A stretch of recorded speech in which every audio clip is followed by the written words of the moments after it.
Halo, Assalamualaikum warahmatullahi wabarakatuh. Terima kasih untuk yang sudah datang ke channel aku.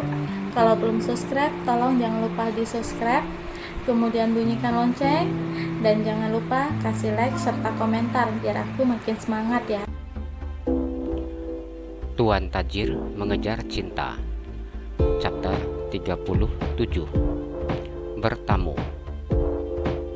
Ervan dan keluarganya sudah bersiap-siap untuk menyambut tamu undangannya. Lina tersenyum memandang putranya. Akhirnya, anak kesayangan mama punya calon istri juga. Ucapnya mencubit pipi putranya layaknya seperti mencubit pipi anak kecil. Mama, jangan cubit pipi seperti itu. Aku ini sudah dewasa, Ma, ucap Ervan yang mengusap-usap pipinya. Mama itu gemes lihat kamu. Mama gak nyangka kamu ternyata pintar juga cari calon menantu untuk Mama, ucapnya yang sudah mengenal sosok gadis yang akan menjadi calon menantunya. Aku tahu, Ma, kalau Mama pasti senang cewek yang pintar ngaji, yang rajin sholat dan juga pintar seperti Darlin, ucapnya yang memamerkan gadis yang akan menjadi istrinya nanti. Dulu Mama kirain kamu itu gak suka sama cewek yang pakai hijab. Makanya Mama cari ceweknya yang baik, hanya saja enggak pakai hijab. Karena pakai hijab itu bisa dilakukan setelah menikah, tergantung permintaan suami, ucap Lina. Ervan tersenyum saat mendengar ucapan mamanya. Reza memandang jam yang melingkar di pergelangan tangannya. Udah sampai mana, kata Bambang, ucapnya sudah tidak sabar menunggu tamunya. Sudah dekat sini, Pak, jawab Ervan. Papa udah gak sabar ini pengen lihat calon menantu Papa. Sejak kemarin Papa itu pengen ke kantor kamu. Cuma karena kesibukan di kantor pusat kita, Papa gak bisa datang ke kantor kamu, ucap Reza yang memandang putranya. Reza memberikan kekuasaan penuh kepada putranya untuk mengelola kantor cabang milik keluarga mereka. Yang pasti orangnya cantik, Pak, masih muda lagi, ucap Ervan. Mama paling gak tahan dari sikap polosnya itu, ucap Lina. Lina mengingat bagaimana ia sangat gemas ketika mendengar gadis itu bercerita. Lina, Reza dan juga Ervan melangkahkan kakinya menuju ke depan ketika pelayan di rumahnya memberitahu bahwa tamunya sudah datang. Assalamualaikum, ucap Bayu yang berdiri di ambang pintu rumah. Waalaikumsalam. Kami baru saja berencana ke teras untuk jemput, tapi ternyata Pak Bayu dan keluarga sudah duluan berdiri di depan pintu, ucap Reza. Bayu tersenyum dan menganggukkan kepalanya. Tidak apa-apa, jawabnya. Reza mengulurkan tangannya, dengan cepat Bayu menjabat tangan pria itu. Kenalkan, nama saya Reza. Saya papanya Ervan, ucap Reza memperkenalkan dirinya. Pria berusia 57 tahun itu terlihat masih begitu sangat ganteng dan juga gagah. Saya Bayu, ucap Bayu memperkenalkan dirinya. Pak Bayu terlihat masih sangat muda. Kalau saya boleh tahu berapa usia, ucap Reza. Sekarang usia saya 47 tahun, ucap Bayu. Pantas aja, jadi ini yang namanya Darlin. Reza memandang gadis cantik yang berdiri di depannya. Iya, ini putri kami satu-satunya, jawab Bayu. Ya wajar, Pak Bayu masih sangat muda. Ternyata anaknya ini yang paling besar, ucap Reza. Iya, kebetulan hanya dapat satu, jawab Bayu. Kami juga hanya punya satu. Kami berharap nanti punya cucu yang banyak, ucap Reza sedikit tertawa. Lina yang berdiri di samping suaminya tersenyum saat mendengar ucapan suaminya tersebut. Sebagai orang tua sudah pasti dia sangat senang melihat gadis yang akan menjadi calon menantunya. Pa, ngobrolnya di dalam. Masa tamunya nggak diajak masuk? Ucap Lina yang memegang tangan suaminya saat melihat kedua pria itu mengobrol dengan sangat akrabnya. Ya Allah, saya lupa. Saking enaknya bicara. Mari Pak Bayu, Ibu, dan Darlin, kita masuk, ucap Reza. Darlin yang sejak tadi berdiri di samping uminya seakan tidak percaya memandang keluarga yang ada di depannya. Keluarga yang begitu sangat kaya raya, namun begitu sangat baik dan juga ramah. Tidak seperti yang dibayangkannya tadi. Kalau sudah seperti ini, ngobrolnya sudah enak, kita sudah santai, ucap Lina saat mereka sudah duduk di sofa besar berwarna putih. Rahma tersenyum dan menganggukkan kepalanya. Lina tersenyum memandang Rahma. Kenalkan, nama saya Lina, ucapnya menjulurkan tangannya. Saya Rahma, ucap Rahma yang tersenyum memandang wanita yang memakai baju syar'i berwarna gold tersebut. Sejak tadi kita hanya menjadi pendengar setia bapak-bapaknya cerita. Iya, kita ngalah, ucapnya. Ternyata orang tuanya Derlin masih muda-muda ya, ucap Lina. Saya menikah umur 19 tahun dan umur 20 tahun udah punya anak. Jadi mungkin masih terlihat muda, ucap Rahma. Derlin yang sejak tadi dia memandang wanita yang ada di depannya. Derlin tidak menyangka bahwa wanita yang datang ke kantor waktu itu adalah calon mertuanya. Lina tersenyum memandangnya. Apa Derlin masih ingat sama mama, ucapnya. Dengan sangat malu Derlin menganggukkan kepalanya. Bagaimana mungkin dia bisa melupakan wanita cantik yang saat ini duduk di depannya, mengingat waktu itu ia curhat dengan wanita tersebut. Enggak nyangka ya ketemu lagi di sini, ucap Lina. Iya bu, jawab Derlin. Jangan panggil ibu, panggil mama aja, ucap Lina. Dengan lidah yang terasa keluh, Derlin berusaha untuk memanggil wanita itu mama. Silakan diminum, ucap Lina saat pelayan di rumahnya meletakkan minum dan juga kek di atas meja.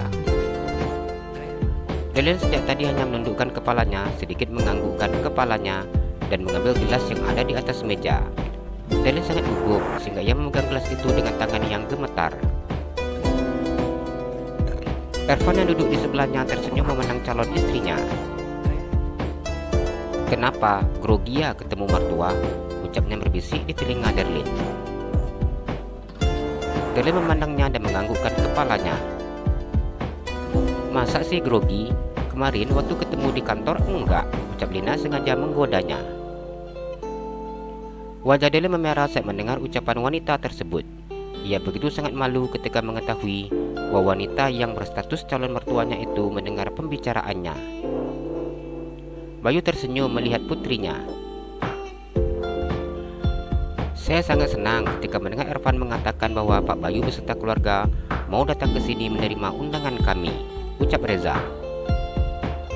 Sebagai orang tua yang memiliki anak gadis, saya sangat merasa terharu sekaligus tidak percaya bahwa Nak Ervan menyukai putri kami, ucapnya. Sebenarnya, Ervan ini sudah banyak saya cariin calon istri. Hanya saja dia selalu enggak mau dengan berbagai alasan, ucap Lina. Derlin memandang pria yang duduk di sebelahnya. Mama, ucap Ervan yang sedikit mengecilkan suaranya, memanggil mamanya tersebut. Reza tertawa melihat sikap putranya. Kalau orang lagi jatuh cinta memang seperti ini, modelnya garam yang asin, dibilangnya gula, ucap Reza yang memandang wajah putranya yang terlihat begitu sangat malu.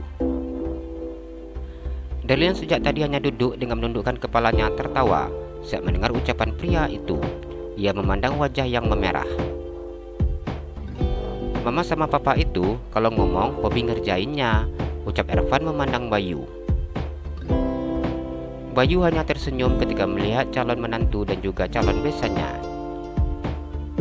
Kebetulan, pelayan sudah menyiapkan menu untuk makan malam. Kita jadi bagaimana kalau kita lanjutkan ngobrol setelah makan, ucap Lina. Boleh, jawab Rahma. Chapter 38. Bulan depan. Saya ngobrolnya panggil nama aja ya, ucap Lina memandang Rahma. Iya mbak, enggak apa-apa, jawab Rahma. Kebetulan, kita kan sudah selesai makan malam, jadi kami ingin bahas tentang anak-anak kita, ucap Lina yang begitu sangat bersemangat. Derlin merasakan tangannya sudah mulai sangat dingin, jantungnya berdegup dengan tidak karuan. Begini Pak Bayu, Ervan sudah menceritakan tentang Derlin dengan kami. Dan alhamdulillah, kami itu sangat suka dengan Derlin. Kebetulan Mama Ervan sudah bertemu dengan Derlin waktu di kantor. Kami berkeinginan agar Ervan cepat-cepat menikah. Selaku orang tua, tugas kita menikahkan anak kita. Kami juga sangat berkeinginan memiliki cucu. Jadi, karena Pak Bayu sudah datang ke sini, kami ingin membahas tentang masalah anak-anak kita selanjutnya. Apabila sekiranya Pak Bayu bersedia, kami akan melakukan lamaran ke rumah Pak Bayu, ucap Reza. Kalau saya tidak ada masalah, tergantung anak-anak. Kalau memang sudah siap tidak apa-apa, ucap Bayu. Sepertinya anak-anak kita sudah sangat siap semua, ucap Lina yang sedikit tertawa. Tapi keluarga kami sangat sederhana, ucap Bayu. Lina tersenyum dan menggelengkan kepalanya. Kami tidak pernah memandang hal yang seperti itu, ucapnya. Saya takut nanti Pak Reza dan Ibu Lina merasa malu memiliki besan seperti saya, ucap Bayu. Pak Bayu jangan ngomong kayak gitu. Orang tua yang hebat dan sukses itu bukan orang tua yang banyak uang dan juga kaya raya, namun orang tua yang berhasil mendidik anaknya dan menyekolahkan anaknya, ucap Reza. Bayu tersenyum mendengar ucapan pria tersebut. Itu mobil serta supir memang sengaja kami antar ke sana, supaya Pak Bayu nggak perlu lagi pakai motor ke tempat kerja, ucap Reza. Bayu seakan tidak percaya ketika mendengar ucapan pria di depannya. Kami itu mendidik Ervan untuk rendah hati, tidak boleh angkuh. Apa yang kita punya di dunia ini hanyalah titipan, yang kita bawa nanti hanyalah amal ibadah, ucap Reza. Saya nggak mengira Pak Reza begitu sangat kaya raya seperti ini. Kalau berbicara sudah seperti ustadz besar, ucap Bayu. Reza tertawa mendengar ucapan pria tersebut. Saya itu sering diundang untuk ceramah di masjid, makanya kalau berbicara ya seperti ini, ucap Reza dengan sangat bangga. Bagi kami, menantu yang solehah, pintar ngaji, dan mengetahui ajaran agama itu sudah lebih dari sekedar cukup, ucap Lina. Kalau Bapak Reza dan Ibu Lina sudah berkata seperti itu, maka kami tidak lagi merasa rendah diri, ucap Bayu. Jadi, kami akan melakukan lamaran secepatnya ke rumah Pak Bayu. Dan untuk tanggal pernikahannya, itu akan kita atur nanti di saat acara lamaran. Sebenarnya, kami ingin meminta agar acara pernikahan itu bulan depan, ucap Reza. Iya, saya maunya sebelum bulan puasa mereka sudah menikah. Jadi nanti di saat bulan Ramadan, kami sahur dan berbuka puasa sudah ada menantu, ucap Lina. Semakin cepat semakin baik, menghindari yang namanya godaan setan, ucap Bayu. Ervan sejak tadi mendengar orang tuanya dan calon mertuanya berbicara merasa sangat lega. Ervan tersenyum memandang Darlin. Gadis itu tampak begitu sangat gugup sehingga tidak berani mengangkatkan kepalanya. Terima kasih sekali atas undangan makan malamnya, ucap Bayu ketika mereka sudah berencana untuk pulang setelah membahas permasalahan tentang anak-anaknya. Kami juga sangat berterima kasih karena Pak Bayu mau datang ke sini, ucap Reza. Bayu tersenyum dan menganggukkan kepalanya. Reza bersama dengan istrinya dan putranya mengantarkan tamunya hingga ke tempat mobilnya terparkir. Nanti sampai di rumah telepon abang ya, ucap Ervan tersenyum memandang Darlin. Iya, jawab Darlin. Kami permisi pulang dulu, ucap Bayu. Iya Pak Bayu, bila Bambang bawa mobilnya nggak benar, kasih tahu saya, ucap Reza. Bambang bawa mobilnya sangat profesional, ucap Bayu. Kami pulang dulu. Assalamualaikum, ucap Rahma. Waalaikumsalam, jawab Reza, Lina dan juga Ervan. Bayu dan Rahma begitu sangat lega ketika apa yang ditakutkan mereka tidak terjadi. Bayu tidak menyangka bahwa keluarga Ervan itu sangat baik. Pantas aja CV Ervan seperti itu. Ternyata keluarganya sangat baik ya Bi, ucap Rahma memuji calon besannya. Abi, tadi waktu mau pergi sebenarnya merasa sangat tidak percaya diri. Namun ternyata setelah sampai di sana, melihat sikap mereka yang begitu sangat baik dan juga ramah, Abi baru merasa sangat lega, ucapnya. Apa nggak kecepatan nikahnya, ucap Darlin. Tadi waktu di sana kenapa bilang mau, jawab Rahma. Darlin menggelengkan kepalanya. Darlin nggak ada bilang mau Mi, Darlin aja cuma nunduk, ucapnya. Rama tertawa memandang wajah putrinya. Anak Umi nggak usah takut, keluarga mereka sangat baik. Ditambah Ervan yang begitu sangat sayang sama anak Umi. Jadi apalagi yang harus ditunda, ucapnya. Darlin masih ngerasa mimpi Mi, ucapnya. Bila orang yang baik dan niat untuk serius, dia tidak akan menunggu waktu lama untuk meminta kita menjadi istrinya, ucap Rahma. Iya Mi, jawab Darlin. Darlin masuk ke kamar dulu, ucapnya ketika melihat ponselnya yang berdering. Rahma tersenyum dan menganggukkan kepalanya. Darlin ke kamar ya Bi, ucap Darlin. Iya, jawab Bayu mengetahui bahwa putrinya akan mengangkat sambungan telepon tersebut. Darlin meninggalkan kedua orang tuanya di sofa ruang tamu. Dia sedikit berlari masuk ke dalam kamarnya dan mengangkat sambungan telepon dari calon suaminya. Halo, Assalamualaikum, jawab Darlin. Waalaikumsalam calon istri, ucap Ervan. Darlin masih enggak percaya bang, ucapnya. Enggak percaya gimana? Tanya Ervan. Kalau Darlin mau nikah, ucapnya. Tadi udah dengar mama sama papa ngomong kan, ucap Ervan. Sudah, jawab Darlin. Terus apanya lagi yang gak percaya? Masih terasa mimpi, ucap Darlin. Tadi sebenarnya abang pengen ngobrol, tapi nggak punya kesempatan. Ngobrol kita diambil sama papa dan juga Abi, ucapnya. Darlin tertawa mendengar ucapan pria tersebut. Darlin bersyukur abang nggak ngomong, soalnya Darlin malu, ucapnya. Iya, kelihatan memang, mandang aja nggak mau, ucap Ervan. Gugup bang, jawab Darlin. Makin kangen rasanya sayang, ucap Ervan. Darlin hanya tersenyum ketika mendengar ucapan pria tersebut. Ia begitu sangat malu untuk mengakui bahwa dia juga sangat merindukan pria yang baru saja ditinggalkannya tadi.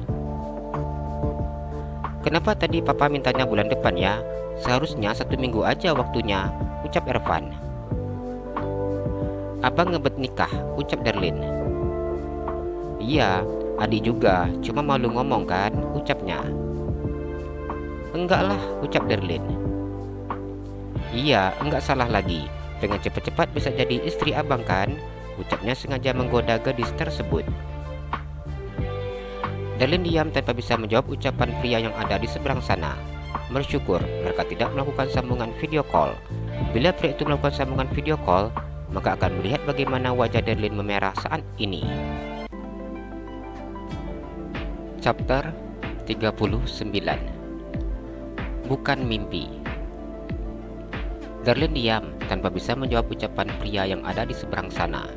Bersyukur saat ini mereka tidak melakukan sambungan video call, sehingga pria itu tidak bisa melihat wajahnya yang memerah menahan rasa malu. Halo sayang, ucap Ervan saat tidak mendengar suara calon istrinya.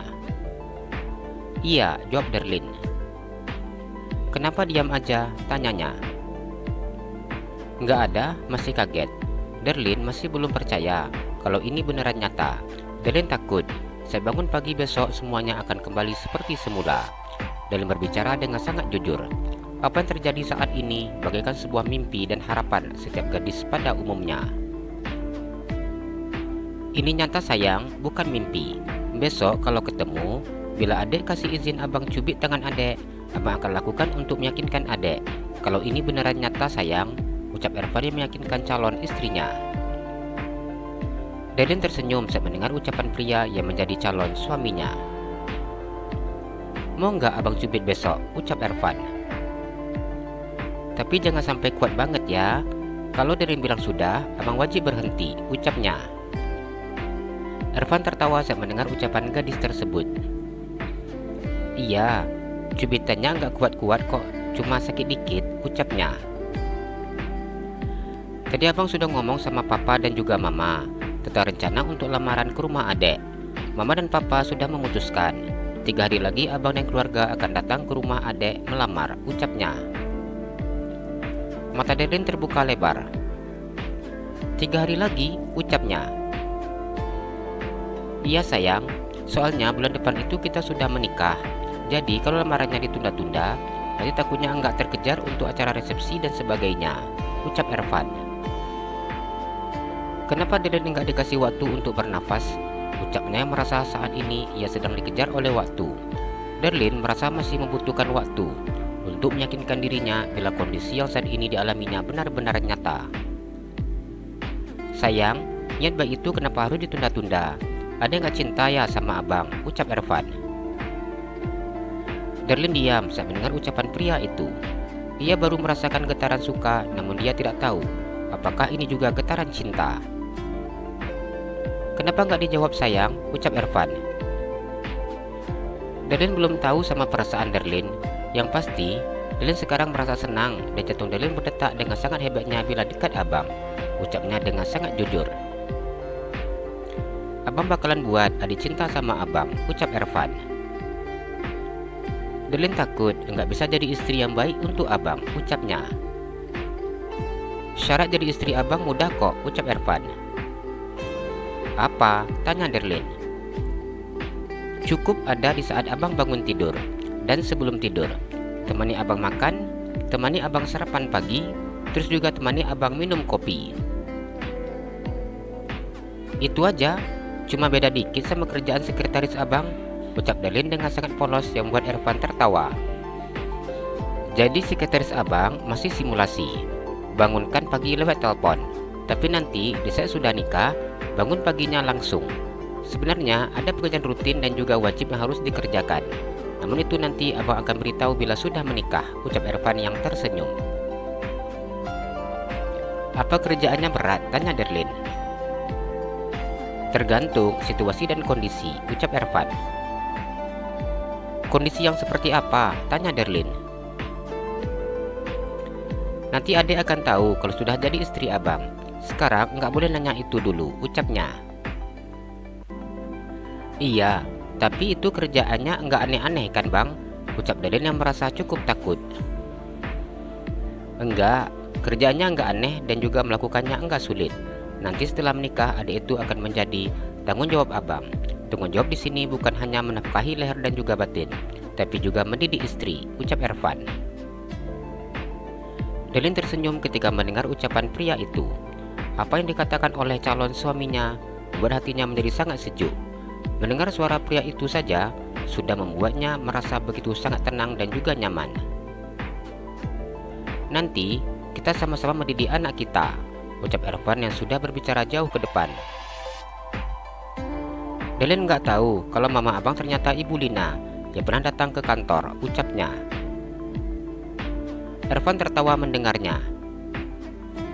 Makanya, jadi orang itu jangan terlalu polos dan juga lugu, ucapnya. Mau gimana lagi bang? Darlin memang jujur orangnya. Jujur bang, jujur kacang ijo malah, ucapnya. Bukan jujur ayam, ucap Ervan yang tertawa. Jujur ayam juga boleh bang, tapi kalau jujur ayam, sepertinya enaknya pakai kerupuk, ucap Darlin. Yang pakai kerupuk itu bubur ayam, ucap Ervan yang tersenyum. Darlin tertawa saat mendengar ucapan calon suaminya. Ervan tidak ada henti-hentinya tersenyum saat berbicara dengan calon istrinya. Ervan begitu sangat menyukai sikap calon istrinya yang begitu sangat polos dan juga jujur. Calon istrinya tidak mengetahui seperti apa detak jantungnya setiap kali mereka berjumpa. Jantungnya berdetak dengan sangat hebatnya, seperti dia sedang melakukan lari pagi setiap kali melihat gadis tersebut. Bisa dikatakan, ia mungkin mengalami detak jantung yang lebih parah daripada Darlin. Besok, sebelum makan siang, abang bakalan ke rumah ngajak adek sama Umi shopping. Jadi kita makan siang di luar, ucap Ervan. Abang jangan tanggapi apa yang Umi bilang, Umi itu cuma bercanda, ucapnya. Abang yang udah janji sayang, bawa Umi sama adek ke butik. Lainnya juga mama sama papa bakalan ikut. Kata mama juga pengen shopping, ucapnya. Jangan, Darlin segan, ucap Darlin. Kalau ada yang nggak mau pilih-pilih baju, nanti kita duduk aja ngobrol. Biarin aja mama sama Umi yang milih-milih baju. Soalnya kalau abang biasanya nemanin mama itu seringnya main game. Habis bosan, ucapnya. Kalau Abi cuma duduk sambil baca Al-Quran, ucap Darlin. Ervan tertawa mendengarnya. Yang sabar papa, kalau papa nemanin mama beli baju, dianya memang fokus liatin baju yang dipakai sama mama. Cocok enggaknya, pokoknya ya kayak gitulah, ucap Ervan yang menceritakan orang tuanya. Sayang, udah ya, ini udah malam. Ada istirahat dan tidur, ucap Ervan. Darlin tersenyum dan menganggukkan kepalanya. Darlin menyadari bahwa pria itu sekarang tidak sedang melihatnya. Iya, abang juga tidur istirahat, ucapnya. Iya sayang, jawab Ervan. Mimpikan abang ya. Iya, abang juga jangan lupa mimpiin Darlin, ucap Darlin. Ya sayang, assalamualaikum, ucap Ervan. Waalaikumsalam, jawab Darlin yang memutuskan sambungan telepon tersebut. Darlin memegang dadanya yang sejak tadi sampai sekarang masih berdegup dengan sangat cepat. Darlin gak nyangka ternyata ada pria yang seperti abang, ucapnya memandang foto Ervan di profil WhatsApp-nya. Umi benar, bilangin kalau dia sangat ganteng dan sempurna, ucap Darlin yang mengakui bahwa pria itu adalah pria yang sangat tampan dengan hidung yang mancung, bibir yang tebal namun kecil dan juga berwarna merah.